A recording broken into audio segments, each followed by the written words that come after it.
Ito yung Dimasalang flyover. Kasi ito yung right of way niya. Sakop yan dito yung Kabayan sa kaliwa. Algeciras, demolish yan. Ayan, Maria Clara tsaka Launlaan na to dito. Ito yung drilling activity na ginagawa nila dito. Ito yung drilling rig na ginagamit nila dito. Tapos ito, roller crane, excavator, tapos Launlaan street na yan dyan sa unahan. Ayan, mapagpalang umaga po sa lahat na mga kasikip natin magpalusong Visayas at Mindanao. Nandito po tayo ngayon sa kaba ng Maceda Street at kakanan tayo dito sa May Simon Street. Babaybayin natin yung ilalim ng NLEX Connector, Algeciras at mag-update tayo ngayong umagang ito mga kasikip dito po sa NLEX Connector Section 1, Section 2 at dito sa NSCR, North-South Commuter Railway, no? Tingnan natin kung ano na yung update dito sa May Launlaan. Kabila ng meron silang drilling activity na ginagawa dyan. So araw po ngayon ng Martes, ika-27 na po ng Mayo taong 2025 at ika-7, kalahati na po ng umaga. So huwag na po natin patagalin to. Tara, let's go! So, wala namang end cap dito sa May Maceda. Kakana na tayo dito sa Simon Street.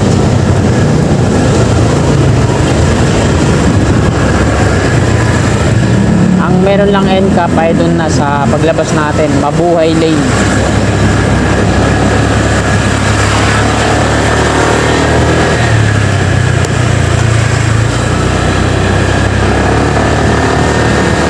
Diyan sa una natin yung viaduct ng NLEX Connector. Section 1 pa po yan, no? Mula C3 Caloocan patungo dito sa Espanya Boulevard. Ang gumawa po niyan ay DMCI, DM Conson JINC, DMCI.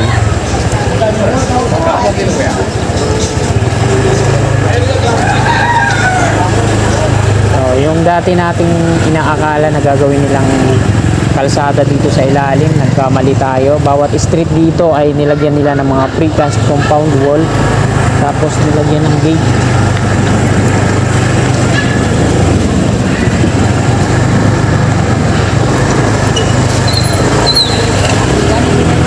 Ayan, ito yung NSCR, North-South Commuter Railway.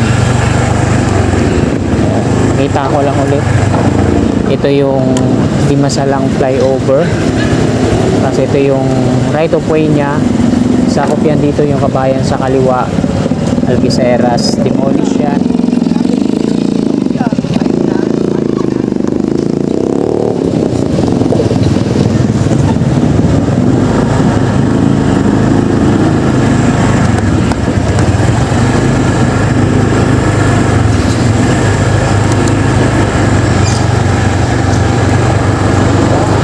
Kaliwa tayo dito, Algeciras Street.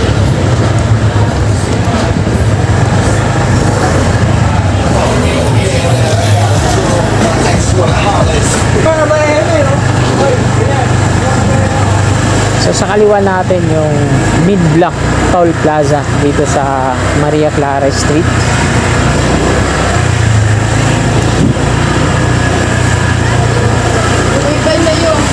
Dito sa May Launlaan Street, ito yung drilling activity na ginagawa nila dito, Maria Clara Street.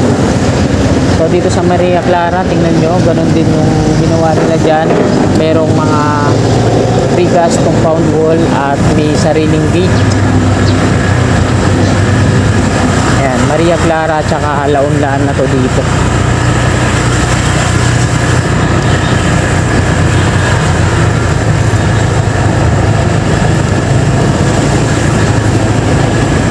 Hindi tayo nakapagdala ng drone ngayon.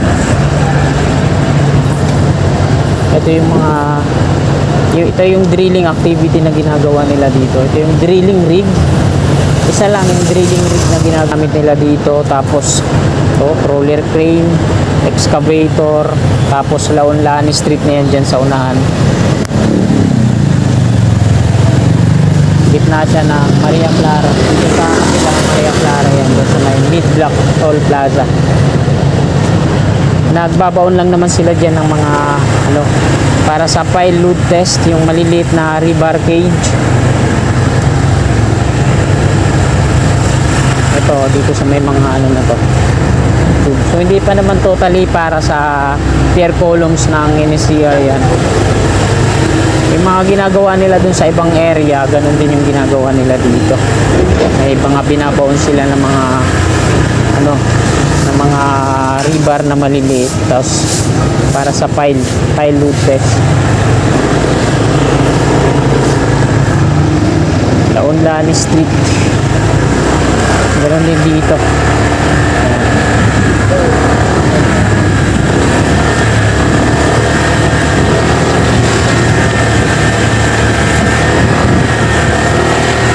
Ito naman yung off-ramp ng NLEX connector dito sa may dapitan, tapos doon ang pagbaba niyan sa may P. Margal. Diretso yan patungo doon sa Espanya Boulevard.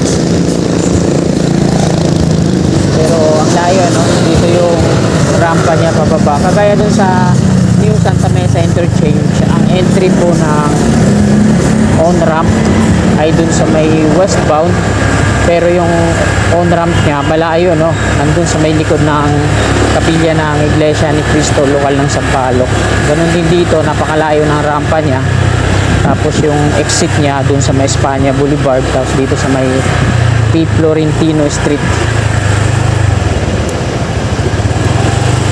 Ayan, yung mga bahay dito sa kanan kaliwa, apektado yan ng right of way ng NSCR.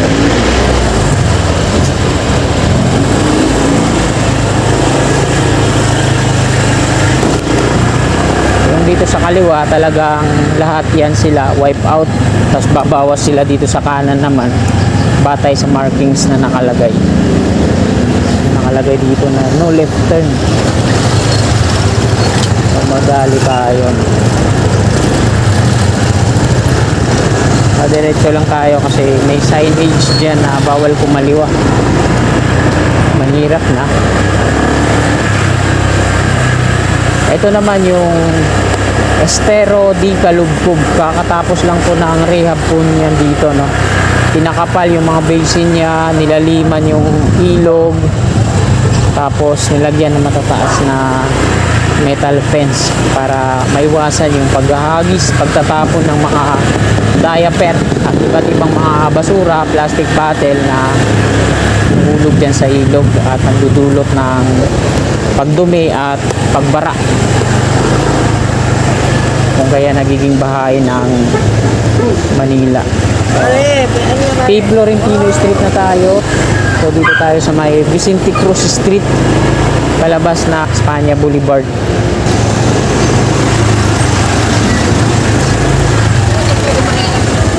Pati itong tulay na to dito, may rehab din to mga kasiga.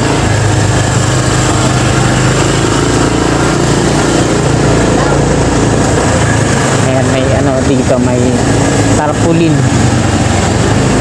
Kagaya ng ginawa nila dun sa Estero di Calugcub, ay siya din namang gagawin dito sa tulay.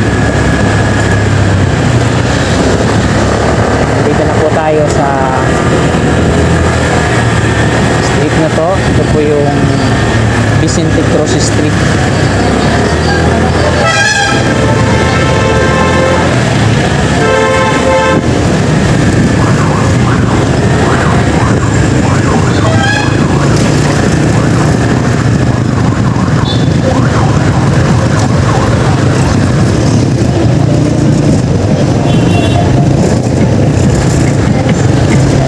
Espanya Boulevard na po tayo, northbound patungong Quezon Avenue.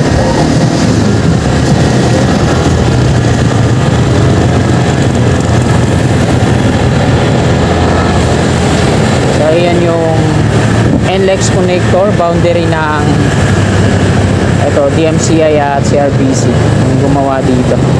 Sa kaliwa yung end ng section 1, umpisa naman dito sa kanan ng section 2 patungong sa PUP, kung saan tapos na gawin ng CRBC o China Road and Bridge Corporation.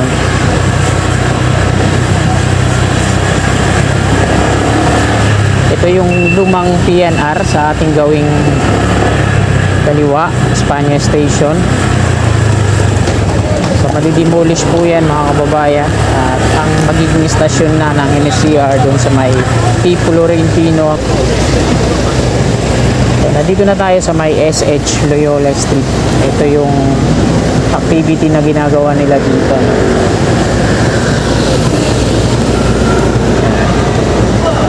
So hanggang dito na lang tong video na to mga kababayan. Maraming salamat po sa inyong walang sawang suporta sa aking YouTube channel.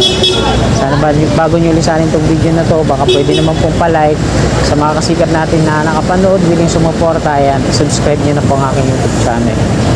Maraming salamat, magandang umaga, God bless.